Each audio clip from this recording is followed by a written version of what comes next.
We have used ActiVotes in my classroom numerous times. Every time we use them, my students become immediately excited and engaged in the questions. When I was planning my lesson, I knew I had to include ActiVotes. I did not want to just give them an exit card and let them be on their way. I wanted them to be engaged in the questions. I also wanted to see immediately how the class did on the questions to see if I needed to clear up any confusion before I started our time of closure. When I made the ActiVote questions, I made one similar to a question they will see on their unit test and one question that was similar to the questions we did in class. I used this as a gauge to see how much they have understood and how well they might do on the pattern portion of their unit test.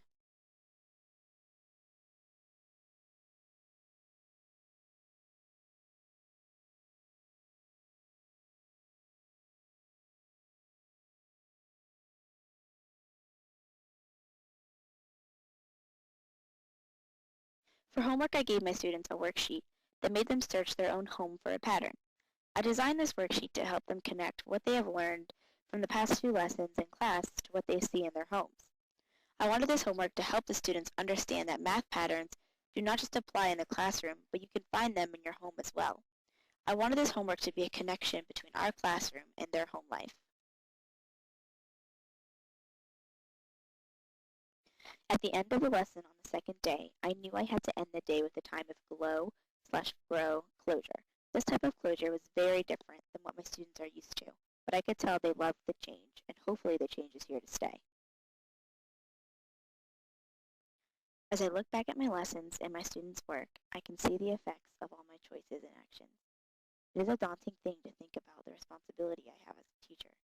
As I reflect on my lessons, two quotes come to mind that have empowered the way I think about teaching. The first is by Muriel Spark. To me, education is a leading out of what is already there in the pupil's soul. I know my students have great ideas and strategies, and I want to create a community where they feel comfortable sharing those ideas and strategies. Lastly, after all I taught during these lessons, my hope for my students is that they develop resilience. As Albert Bandura says, in order to succeed, people need a sense of self-efficacy to struggle together with resilience, to meet the inevitable obstacles and inequities of life. And, as Dr. Bote always said, resilience, resilience, resilience.